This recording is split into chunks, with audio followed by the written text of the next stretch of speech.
Bienvenue sur La Voix du Livre. Abonnez-vous, likez et commentez pour soutenir la chaîne. Vous pouvez aussi nous aider via le lien dans la description. Bonne écoute. Conte 15, la biche de l'abbaye.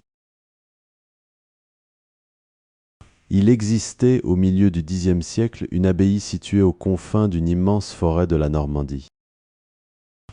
La légende a rendu cette forêt fameuse par les apparitions continuelles qui y avaient lieu et bien plus encore par la présence d'une biche blanche, qui depuis un temps immémorial avait répandu la consternation dans toute la contrée.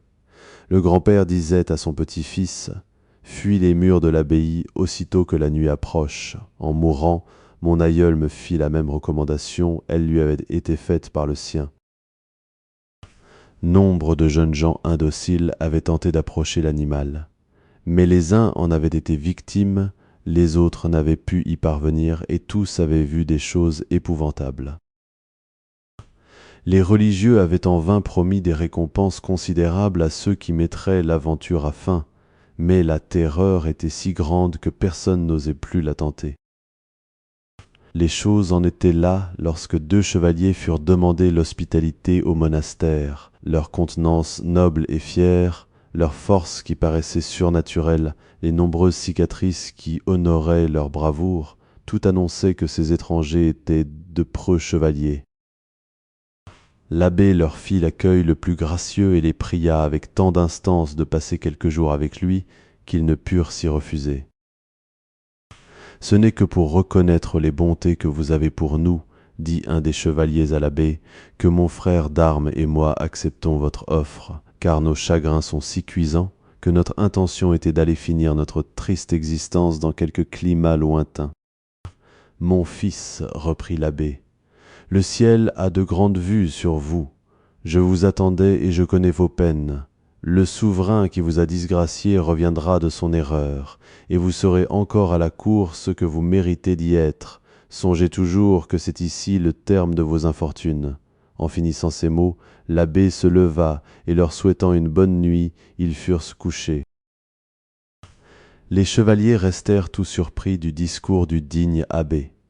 Nous savions bien qu'il était un saint homme, se dirent-ils, mais nous ignorions qu'il fût prophète.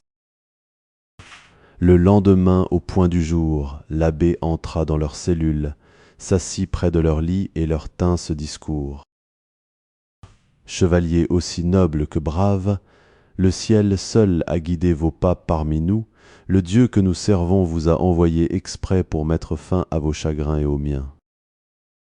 Apprenez, illustres chevaliers, que depuis plus de 100 ans les alentours de cette abbaye sont en proie à des visions plus ou moins terribles. Le malin esprit y fait sa demeure, tantôt sous une forme, tantôt sous une autre.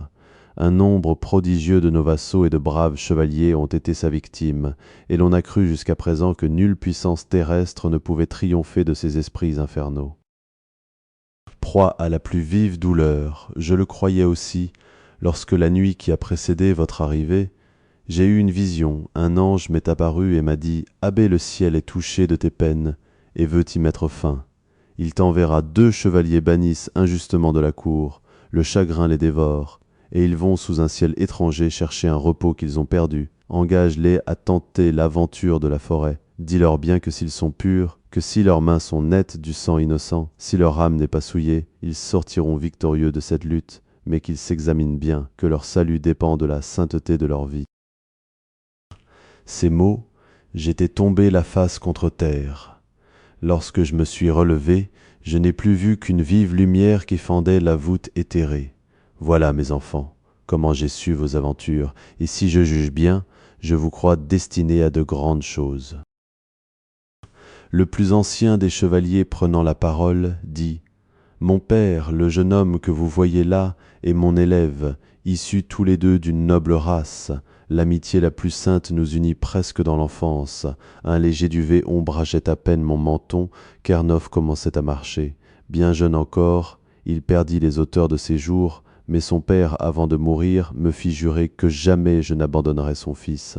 Après, il m'arma chevalier, me donna diverses instructions et s'endormit du sommeil des justes. La carrière que je venais d'embrasser m'appelait à la cour, au combat. Je m'y rendis. Le roi fut touché de ma jeunesse, me prit en amitié et bientôt me témoigna de l'estime. Dans diverses batailles où je combattis sous ses yeux, j'eus le bonheur de lui plaire, et un jour, que près d'être accablé sous le nombre, il était sur le point de perdre la liberté.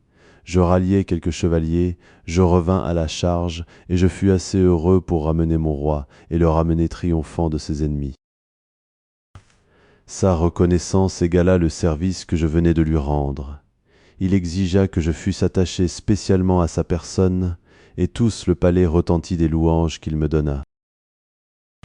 Cependant 5 années s'étaient écoulées sans que j'eusse vu mon élève, je l'avais confié aux soins d'un écuyer fidèle.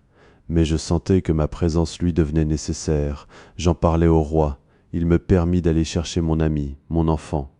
Je fis toute la diligence possible, je me jetai dans les bras de mon Ernof, je le trouvai tel que je le désirais, plein d'ardeur et de noblesse d'âme. Je l'emmenai avec moi, et il eut le bonheur de plaire à la cour. Notre illustre monarque voulut l'armer lui-même chevalier, et la jeune princesse lui donna sa devise. Hélas, cet heureux temps n'a pas été de longue durée. Un vassal donne le signal des combats. Le roi, près de se mettre à la tête de son armée, fait une chute. On est obligé de le transporter dans son lit. Cependant les Anglais accouraient soutenir le rebelle. Il fallait se hâter de combattre, et le roi ne pouvait se tenir debout. Dans cette extrémité, il me fit appeler. « Chevalier, me dit-il, partez, mettez-vous à la tête de mes troupes, et qu'à vos coups, mes soldats reconnaissent l'ami de leur monarque. » Je mis un genou à terre, et je jurai de triompher ou de mourir. « Revenez victorieux, me dit le prince, et je vous ferai l'honneur de vous allier à ma famille, vous épouserez ma cousine la princesse de... » Cette promesse redoubla mon ardeur. Le monarque s'en aperçut, et ayant fait appeler la princesse, il lui dit de me regarder comme son époux, de me donner sa devise et ses couleurs. Il ajouta qu'il ne pouvait mieux nous récompenser l'un et l'autre qu'en unissant en nous la vertu et la valeur.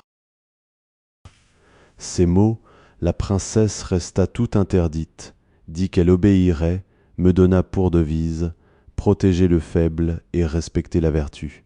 Sa couleur favorite était noire, je la pris, et depuis on m'a appelé le chevalier noir. Je me mis de suite à la tête de l'armée. Elle était belle et pleine d'ardeur, aussi n'eûmes-nous pas de peine à vaincre le rebelle, mais les Anglais étant venus à son secours, il fallut recommencer le combat. Une bataille décisive allait se donner. J'exhortai mes soldats et je les conduisis à l'ennemi. Ils firent des prodiges de valeur. Néanmoins, ils allaient céder au nombre et à la fortune lorsque je m'adressai à Ernof. « Mon fils, lui dis-je, le salut de l'armée dépend de nous. Vois-tu ce gros d'ennemi? Lui seul porte le désespoir et la mort. Courons et qu'il nous reconnaisse pour les favoris du prince. » Ernof me suit. Notre présence rétablit le combat. Mon jeune ami était comme un lion, et bientôt les Anglais cèdent à sa valeur. Mais ce ne fut point sans que notre sang coulât. Ernof, entouré d'une troupe de gendarmes, venait de tomber. Prompte comme l'éclair, j'accours pour le sauver. J'y parviens. Mais moi-même blessé grièvement, je fus emporté sans connaissance. En apprenant mes succès et mes blessures, le roi était accouru. Il me trouva presque mourant. Sa tendre amitié, ses soins, hâtèrent ma guérison, et la paix vint y ajouter un baume qui ferma toutes mes plaies.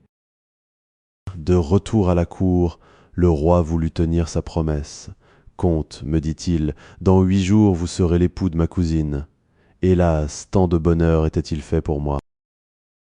La veille de mon hymen, jour malheureux, la princesse me fit demander. Je me rendis à ses désirs. Quel fut mon désespoir, lorsque, fondant en larmes, elle me dit « Chevalier, si la vertu et la valeur seules avaient le pouvoir de subjuguer les cœurs, qui, mieux que vous, mériterait d'être aimé? Mais apprenez un fatal secret. J'aime, chevalier, j'aime depuis longtemps, et j'aime sans espoir. Le roi ignore cette funeste passion, et je n'aurai jamais la force de la lui avouer. Mon seul espoir est en vous, chevalier. Si vous voulez me conduire à l'autel, j'obéirai, mais non, vous vous laisserez fléchir. Vous ne voudrez pas me désespérer, et vous empêcherez une union qui serait malheureuse pour nous deux. » J'étais stupéfait. La douleur m'ôtait la parole, et je ne pus que m'écrier. « Comment faire? Que dire au roi ?» Je prétexterai une maladie, dit la princesse, et pendant ce temps, nous aviserons à quelque moyen. Que vous dirai-je, enfin, je me vis forcé de dire à mon roi, à mon ami, que je ne pouvais accepter son alliance. Le monarque fit tout ce qu'il put pour m'arracher mon secret, j'eus la force de le lui cacher. Dans sa colère, il me traita d'ingrat, de perfide, et me bannit de sa présence. Le jeune Ernof ne fut point compris dans cet arrêt, mais sa tendre amitié pour moi a préféré mon exil au plaisir de la cour. Lorsque le chevalier eut fini, l'abbé lui dit « Mon fils, vos chagrins sont grands et justes, perdre sans l'avoir mérité la faveur de son souverain, le cœur de son ami, voilà de véritables chagrins. Mais prenez courage, le moment n'est pas éloigné, je prévois. Oui, l'avenir se déroule à mes yeux, le ciel m'inspire. Je vous vois dans les bras de notre monarque adoré, je vous vois près de la princesse. Elle devient sensible, elle reconnaît que l'objet de sa passion est indigne d'elle, et elle vous abandonne son cœur et sa main. Mais avant, il faut détruire l'œuvre du démon. Jusqu'ici vous avez combattu des hommes, maintenant c'est la malin esprit qu'il faut atterrer. Soyez insensible, que votre cœur soit de roc, que rien ne vous touche, ne vous effraie. Voilà vos sauveurs, ce Christ, cette image de la Vierge vous rendront invulnérables. Ce soir, à la 3e heure de la nuit, vous partirez. Pendant ce temps, mes religieux et moi serons en oraison pour la réussite de votre périlleuse entreprise. Cependant, mettez-vous en prière, et que le plus saint des sacrements fortifie vos âmes comme une nourriture succulente fortifie nos corps. Il dit et se retira. Le soir, les chevaliers sortirent armés de toutes pièces. À peine étaient-ils hors de l'abbaye, que la biche vint se présenter à eux, ils la poursuivirent. Elle les conduisit au milieu de la forêt. Arrivés là, ils virent un palais magnifique. Une cour nombreuse était assemblée, et le monarque qui la présidait était le roi de France, l'ami du chevalier. Son côté était la princesse. Le chevalier resta interdit. Il oublia un moment que c'était l'œuvre du malin, et il allait se jeter aux pieds du roi et de sa cousine, lorsque Ernof, qui devina sa pensée, le retint et lui dit « Ces images sont trompeuses, point de faiblesse. » C'en fut assez. Le chevalier tirant son épée fondit sur le fantôme. Celui-ci lui cria « Malheureux, veux-tu égorger ton ami, ton bienfaiteur? Veux-tu immoler ton épouse? Viens plutôt dans leurs bras. » Vain discours, le chevalier armé de la foi tomba sur le fantôme et le mit en fuite ainsi que sa princesse. Alors le château s'écroula de toutes parts. Le tonnerre gronda d'une horrible manière, la terre s'entr'ouvrit, et les deux guerriers en mesurèrent toute la profondeur d'un coup d'œil. Il en sortait une fumée noire et infecte, et des nuées de fantômes voltigeaient autour des deux chevaliers. Ils frappaient indistinctement sur tout ce qui les entourait, et chaque coup qu'ils portaient occasionnait un changement. Tantôt, c'était une femme en pleurs, qui les priait de l'épargner. Tantôt, c'était un jeune enfant à la mamelle. Une autre fois, c'était une bête féroce. Il y avait plus d'1 heure que ce combat durait, lorsqu'un chevalier gigantesque se présenta à eux. Sa force semblait égaler sa bravoure, et les coups qu'il porta à nos héros furent horribles. Tout autre qu'eux en aurait été épouvanté, mais leurs cœurs d'acier ne redoutèrent rien. Ils s'aperçurent cependant que leur ennemi était invulnérable. Leurs épées ne pouvaient l'entamer, tandis qu'ils voyaient leurs armes en pièces et leur sang couler. « Faible femme, disait-il, osez-vous vous mesurer avec moi à trembler, votre dernier moment approche, et vous irez rejoindre les téméraires qui, comme vous, ont voulu braver ma puissance. Oh Dieu, s'écria le chevalier noir, si jamais j'ai blasphémé ton saint nom, si jamais j'ai cessé de protéger le faible, l'innocent, fais-moi périr. Mais si j'ai toujours été selon ton cœur, si la vertu a toujours été ma passion, fais-moi sortir victorieux de ce combat. » Nos chevaliers, voyant que leurs armes ne pouvaient rien contre le démon, saisirent leurs crucifix et en frappèrent l'ennemi du genre humain. Mais, ô surprise, aussitôt que le divin signe l'eut touché, le guerrier disparut, et ils ne virent plus à sa place qu'un spectre horrible qui les glaça d'épouvante. Ils continuèrent à le harceler, et bientôt après il disparut totalement. Ils parcoururent la vaste enceinte où ils étaient, et ne trouvèrent plus que les arbres de la forêt. Ils se retiraient lentement lorsqu'ils entendirent des cris plaintifs. « Illustres chevaliers, leur disait-on, venez délivrer des malheureux aussi braves que vous, mais qui avez moins de foi et de vertu. Nous gémissons depuis nombre d'années dans les entrailles de la terre, venez à notre secours. » Les chevaliers ne demandaient pas mieux que d'aller les délivrer, mais par où passer? Il me vient une idée, dit Ernof, posons notre crucifix à terre et prions, ils exécutent leur projet. Oh, surprise, la terre s'ouvre et laisse apercevoir un chemin. Nos guerriers s'y précipitent, et bientôt ils arrivent près des malheureux qui les avaient appelés, mais des barrières insurmontables s'opposent à leur délivrance. Toute la malice infernale s'est déployée pour défendre ces lieux. Des fantômes, des spectres, des lacs de sang, de soufre rendent ce lieu inexpugnable. Une multitude de démons en défendent l'entrée. Nos chevaliers frappent d'estoc et de taille. Tous leurs efforts n'aboutissent à rien. Ils approchent leurs divines reliques. Les grilles disparaissent. Les démons sont en fuite. Tout cède à leurs efforts. Ils emmènent les malheureux prisonniers. Ils retrouvent leur chemin et arrivent presque mourants au monastère. « Dieu soit loué !» s'écria l'abbé, « l'œuvre du démon est donc détruite et nous pourrons respirer en liberté. » Depuis cette époque, la forêt ne fut plus fréquentée par les esprits, et pour les empêcher d'y retourner, l'abbé y fit planter des croix de distance en distance. Nos deux preux habitaient le monastère depuis quelques jours, lorsqu'ils reçurent un message du roi qui les envoyait chercher. Ils se rendirent à ses ordres, leur innocence fut reconnue, et le chevalier épousa la princesse. Conte XVI. La maison du lac. Me promenant sur le lac de Genève, je vis en passant devant un vieux château abandonné, la terreur peinte sur le visage de mon batelier, qui fit force de rame pour gagner le large. « Qu'avez-vous » lui dis-je. « Ah, monsieur, laissez-moi fuir au plus vite. Voyez ce fantôme qui est à une croisée qui me menace. Je vis en effet un spectre qui faisait des signes menaçants. »« Voilà qui est plaisant.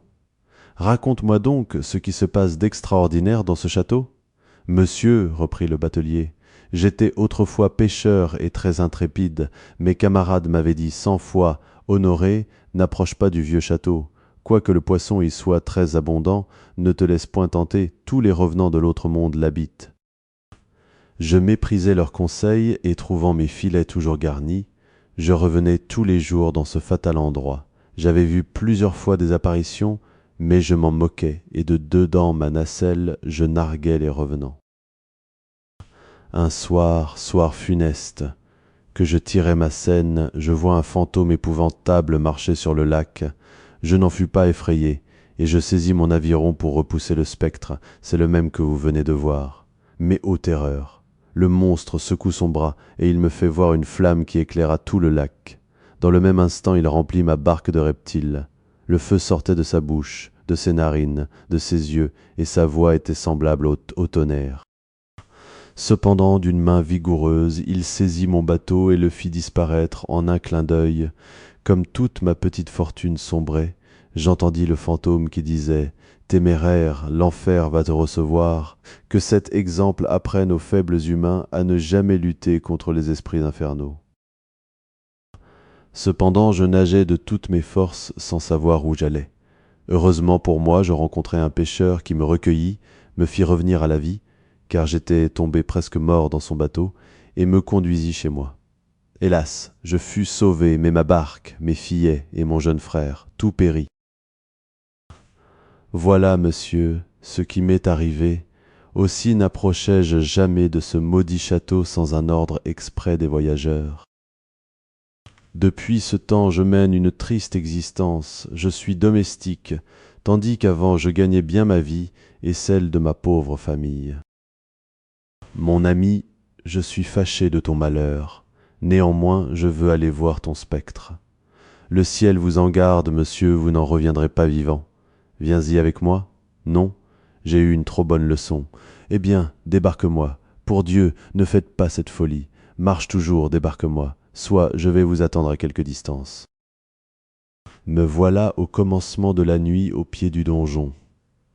J'étais armé jusqu'aux dents, non contre les revenants. Je n'y croyais point, mais dans la crainte de trouver des habitants de ce monde occupés à toute autre chose qu'à prier Dieu. J'entre, tout est tranquille dans le château, j'allume de la chandelle, je me promène partout, je vois tout en ordre, je m'installe dans une chambre, mes armes sur une table, j'attends l'ennemi de pied ferme. Je commençais à croire que les diables ou les esprits me respecteraient lorsque j'entendis tomber quelque chose de la cheminée. Je me lève pour voir, c'était une tête de mort, un moment après une jambe suivie, ensuite des bras et enfin le reste du cadavre. Oh, oh, me dis-je, il ne fait pas bon ici, ces esprits font autre chose que peur. Je songeais à me retirer, lorsqu'un bruit de chaîne se fit entendre, j'écoute, et bientôt je vois mon spectre, qui m'adresse ces paroles.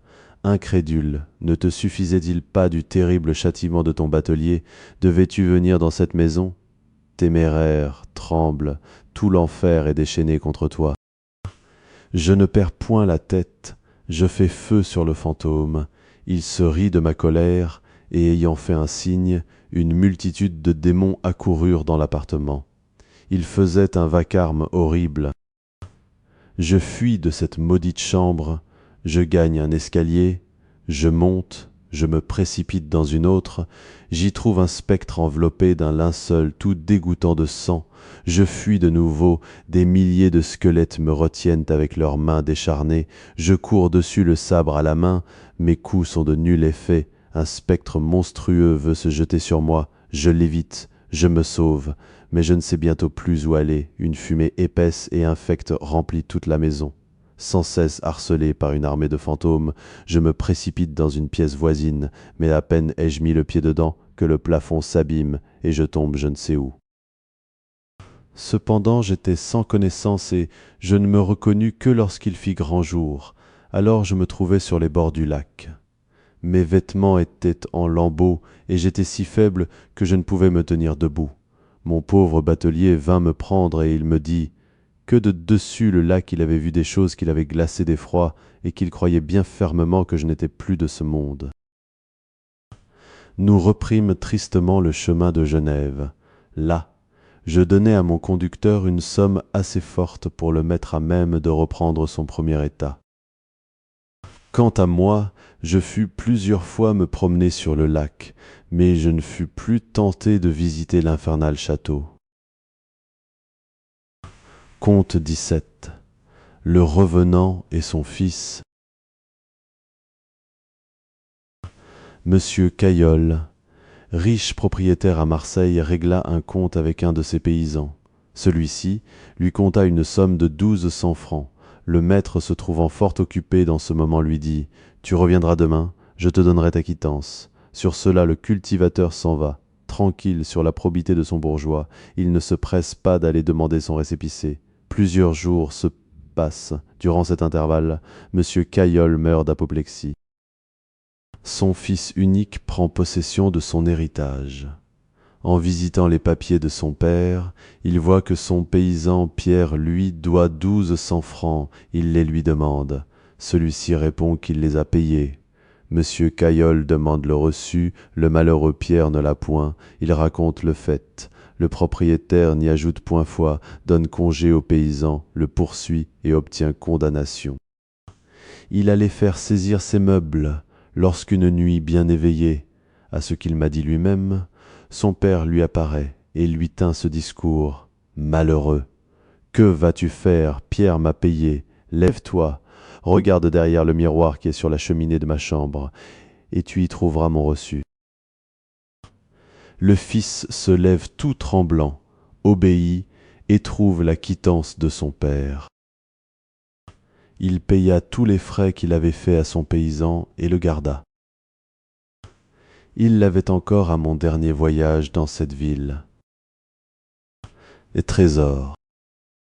L'étant dans une grande ville de province, logé chez un ami, il me dit que depuis la mort du propriétaire, personne ne pouvait habiter la maison, parce que toutes les nuits on faisait un sabbat épouvantable. Nous entendrons ce sabbat, dis-je, et nous dénicherons peut-être le revenant. Il n'est pas difficile à dénicher, répondit-il, puisque tous les soirs nous voyons son ombre. Ah, ah, tant mieux. Me voilà donc aux aguets dès la brune. J'avais pris la précaution de m'armer. Vers les 11 heures, comme nous étions à souper, il entre un grand fantôme couvert d'un linceul. Chacun tremble. Moi seul je me mets à rire. Le spectre me fait signe de le suivre, je lui réponds « Allons, marche !» Nous descendons, il m'emmène dans la cave, là il me montre une pioche et me dit « Fouille !» Je me mets en devoir d'obéir, à peine avouai-je donné 50 coups de bêche que je trouve une marmite de fer bien hermétiquement fermée. « Prends cette marmite, me dit le fantôme, et vois ce qu'elle contient. » Quelle fut ma surprise en la voyant pleine d'or. Elle contient 1000 louis. Reprends mon interlocuteur, porte-les à mon fils, et dis-lui bien qu'il ne m'imite pas. Dévoré du démon de l'avarice, ma seule passion a été d'entasser or sur or. Maintenant j'en porte la peine. Je suis condamné à 100 ans de souffrance. Dis de plus à mon fils qu'il me fasse dire 50 messes par an, cela abrégera ma pénitence. Adieu. En finissant cela, il disparut. Je remis fidèlement à son fils le dépôt que j'avais trouvé, et depuis ce temps, la paix fut rétablie dans la maison de mon ami. Facétise sur les vampires. Tandis que les vampires faisaient bonne chère en Autriche, en Lorraine, en Moravie, en Pologne, on n'entendait point parler de vampires à Londres, ni même à Paris. J'avoue, dit Voltaire, que dans les deux villes, il y eut des agioteurs, des traitants, des gens d'affaires qui sucèrent en plein jour le sang du peuple, mais ils n'étaient point morts, quoique corrompus. Ces suceurs véritables ne demeuraient pas dans des cimetières, mais dans des palais fort agréables. C'est une chose véritablement curieuse que les procès-verbaux qui concernent les vampires. Calmet rapporte qu'en Hongrie, 2 officiers délégués par l'empereur Charles VI, assistés du bailli du lieu et du bourreau, allèrent faire enquête d'un vampire mort depuis 6 semaines qui suçait tout le voisinage. On le trouva dans sa bière frais, gaillard, les yeux ouverts et demandant à manger. Le bailli rendit sa sentence. Le bourreau arracha le cœur au vampire et le brûla, après quoi le vampire ne mangea plus. Qu'on ose douter après cela des morts ressuscités dont nos anciennes légendes sont remplies. Dictionnaire philosophique. Dans le vaudeville des variétés, les 3 vampires se font connaître de cette sorte. Le vampire Ledoux. Un instant. Je suis connu, je me nomme Ledoux, fils de monsieur Grippart Ledoux, huissier de Pantin. Messieurs. Le vampire Larose. Moi je m'appelle Larose, fils de Pierre Taxant Larose, percepteur des contributions de Sceaux. Messieurs, et honnêtes hommes, si j'ose m'exprimer ainsi. Le vampire Lassonde. Et moi, je suis Lassonde commis à la barrière des bons hommes. Messieurs. Monsieur Gobetout, puisque votre père est huissier, que le vôtre est percepteur des contributions, et que monsieur est commis à la barrière, je ne m'étais pas tout à fait trompé en vous prenant pour des vampires. Vous nous sucez bien un peu. Quand les vents glacés du dernier hiver eurent perdu les oliviers de la Provence, un mauvais plaisant dit « Les vents de l'année passée étaient bien mauvais, mais ceux de cette année sont encore des vampires. » Le fameux marquis d'Argent témoigna, dans ses lettres juives, quelque crédulité pour les histoires de vampires. « Il faut voir, dit Voltaire, comme les jésuites de Trévoux en triomphèrent. Voilà donc, disait-il, ce fameux incrédule qui a osé jeter des doutes sur l'apparition de l'ange à la Sainte Vierge, sur l'étoile qui conduisit les mages, sur la guérison des possédés, sur la submersion de 2000 cochons dans un lac, sur une éclipse de soleil en pleine lune, sur la résurrection des morts qui se promenèrent dans Jérusalem. Son cœur s'est amolli, son esprit s'est éclairé, il croit aux vampires. » Il était reconnu que les vampires buvaient et mangeaient. La difficulté était de savoir si c'était l'âme ou le corps du mort qui mangeait. Il fut décidé que c'était l'une et l'autre. Les mets délicats et peu substantiels comme les meringues, la crème fouettée et les fruits fondants étaient pour l'âme, les roast beef étaient pour le corps. Dictionnaire philosophique. Le résultat de ceci est qu'une grande partie de l'Europe a été infestée de vampires pendant 5 ou 6 ans et qu'il n'y en a plus, que nous avons eu des convulsionnaires en France pendant plus de 20 ans et qu'il n'y en a plus, que nous avons eu des possédés pendant 1700 ans et qu'il n'y en a plus, qu'on a toujours ressuscité des morts depuis Hippolyte et qu'on n'en ressuscite plus. Même ouvrage. Conclusion. Parce qu'on a vu dans ce volume quelques histoires qui portent en apparence un certain caractère de vérité, il ne faut pas pour cela les croire. On n'a lu généralement que des contes ou des aventures qui ne sont nullement authentiques. Doit-on croire une personne qui a vu seule des choses surnaturelles? Et dans toutes apparitions, il n'y a jamais de témoins imposants. Il est vrai qu'on a déterré des morts dont le corps était encore frais. Cet accident était causé par la nature du terrain où ils étaient inhumés, ou bien par des maladies. La peur et l'imagination troublée en ont fait des vampires. Mais comme il est reconnu et démontré que les morts ne peuvent revenir et qu'il n'y a jamais eu de revenants, à plus forte raison doit-on être assuré qu'il n'y a ni vampire ni spectre qui ait le pouvoir de nuire. Remarquons en finissant que les personnes d'un esprit un peu solide n'ont jamais rien vu de cette sorte, que les apparitions n'ont effrayé que des villageois ignorants, des esprits faibles et superstitieux. Pourquoi Dieu, qui est clément et juste, prendrait-il plaisir à nous épouvanter pour nous rendre plus misérables? Fine. Table. Avertissement, la nonne sanglante. Nouvelle, le vampire Arnold Paul, jeune fille flamande étranglée par le diable.